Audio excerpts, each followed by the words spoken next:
Hi friends, कैसे हो सभी दोस्तों। आज हम बनाने जा रहे हैं नंबर एनालॉजी का क्वेश्चन। तो आइए पहला क्वेश्चन सॉल्व करते हैं। 5 का रिलेशन जो 10 के साथ है वही हम 16 का रिलेशन बनाएंगे। ठीक है, तो सबसे पहले हम क्या करेंगे, सबसे पहले हम यहाँ पहली संख्या को लेंगे। तो 5 का हम स्क्वायर करेंगे। ठीक है, तो 5 का स्क्वायर हो जाएगा 25 और दोनों का जो हम मल्टीप्लाई कर देंगे तो ये हो जाएगा 10। ठीक, इस संख्या भी को पढ़ेंगे।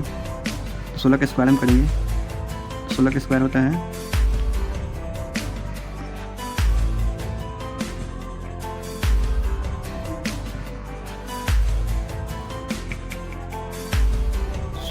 256 और हम तीनों को मल्टीप्लाई कर देंगे तो ये हो जाएगा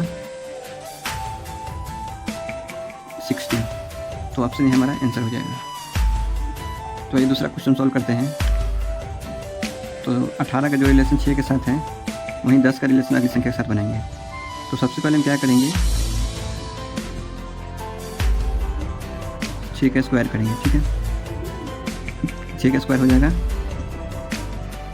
36 और ये दोनों का मल्टीप्लाई कर देंगे तो ये हो जाएगा 18। ठीक है, तो आगे वाली संख्या 10 है, तो 10 का अगला संख्या हमको पता नहीं है तो हम ऑप्शन से लेंगे। तो हम इमेजिन करेंगे कौन सा संख्या हो सकता है।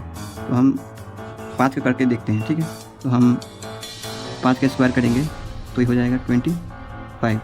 दोनों का अगर मल्टीप्लाई कर देंगे तो ये हो जाएगा 10।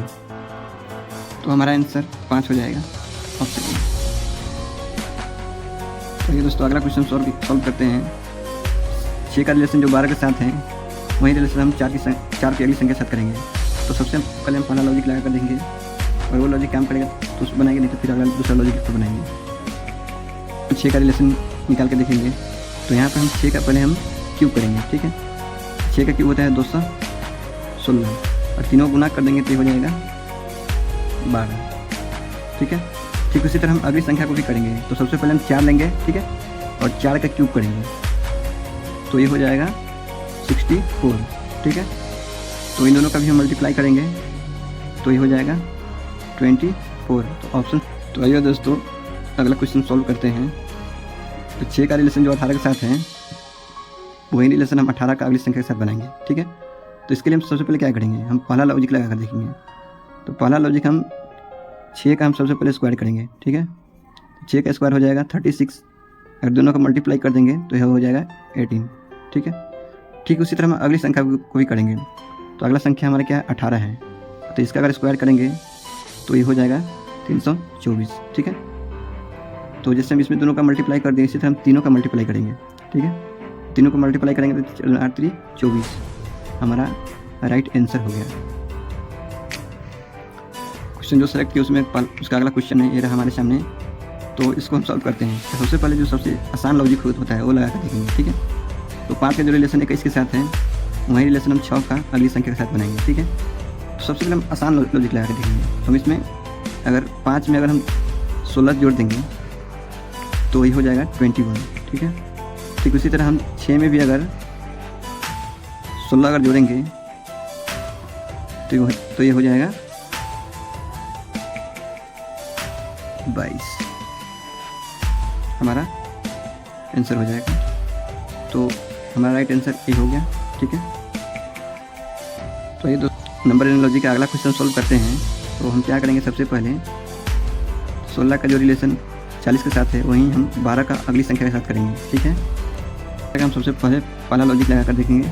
उसके बाद हम उस लॉजिक अगर काम नहीं करेगा तो हम अगला लॉजिक पर क्वेश्चन सॉल्व करने की कोशिश करेंगे। तो आइए पहला लॉजिक लगाते हैं। तो 16 का हम अगर 2 से गुना करेंगे तो ये हो जाएगा 32। ठीक है, तो इसमें हम आगे क्या करेंगे, यहाँ पे 40 है तो हमको यहाँ पे 40 लेना है। ठीक है, अगर हम 16 का अगर हाफ कर देंगे तो ये हो जाएगा 8, तो इसमें हम 8 ऐड कर देंगे तो ये हो जाएगा 40। ठीक है, ठीक इसी तरह हम 12 को भी करके देखेंगे। ठीक है, तो 12 गुने 2 करेंगे तो ये हो जाएगा 24। ठीक है, और इसका हाफ अगर कर देंगे तो 6 हो जाएगा। इसमें अगर 6 ऐड कर देते हैं तो ये हो जाता है 30। तो ऑप्शन ए हमारा राइट आंसर हो जाएगा। दोस्तों आगे जो क्वेश्चन हम सॉल्व करेंगे इस क्वेश्चन काफ़ी परीक्षा के लिए काफ़ी महत्वपूर्ण होता है। तो आइए इसको सॉल्व करके देखते हैं। तो सबसे पहले हम क्या करेंगे, 6 का जो रिलेशन 85 के साथ है वही हम 12 का रिलेशन खोजेंगे। ठीक है, तो रिलेशन खोजने के लिए सबसे पहले हम क्या करते हैं, जो संख्या पहले दिया हुआ रहता है उसका हम पहले निकालते हैं, उसके बाद हम अगली संख्या का। ठीक है, तो 6 का हम अगर स्क्वायर करेंगे तो ये हो जाएगा 36। ठीक है, 36 और 85 में बहुत सारा अंतर हो रहा है, तो इसमें हम एक बार और करेंगे। 6 का अगला संख्या हो जाता है 7, तो इसका अगर स्क्वायर करेंगे तो ये हो जाएगा 49, और दोनों को हम ऐड करते हैं तो ये हो जाएगा 85। ठीक है, ठीक उसी तरह हम अगली संख्या 12 का करेंगे, तो 12 का स्क्वायर हम करेंगे तो ये हो जाएगा 144। ठीक है, और उसके बाद हम 12 के बाद होता है अगला नंबर 13, 13 का अगर स्क्वायर करेंगे तो ये हो जाएगा 169। ठीक है, तो दोनों का अगर हम ऐड कर देंगे तो ये हो जाएगा 13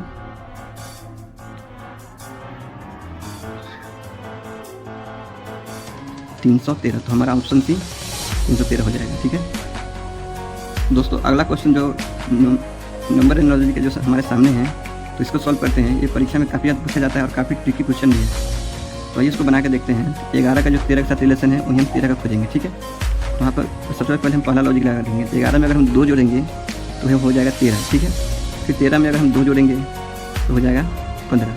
15 तो इसमें दिया हुआ है नहीं, तो ये हमारा गलत हो जाएगा। ठीक है, इसके लिए हम क्या करेंगे, तो ये उसको बनाने के लिए हमको अभाज्य संख्या के बारे में मालूम होना चाहिए, यानी प्राइम नंबर। ठीक है, तो हम प्राइम नंबर के द्वारा इसको सॉल्व कर सकते हैं। ठीक है, तो यहाँ पर देख सकते हैं 11 प्राइम नंबर है और उसका अगला संख्या 13 ये भी प्राइम नंबर है। तो हम अगर 11 के बाद 13 अगर प्राइम नंबर है तो हम 13 के बाद कैसे लिखेंगे, 13 के बाद होता है 17। ठीक है, तो यहाँ पर 13 के बाद अगला नंबर 17 यहाँ पर आ रहा है, तो ऑप्शन सी हमारा राइट आंसर हो जाएगा। दोस्तों, वीडियो अगर अच्छी लगी हो तो कृपया लाइक, कमेंट और सब्सक्राइब जरूर कीजिएगा। मिलते फिर किसी अगले वीडियो में, तब तक के लिए जय हिंद, जय भारत।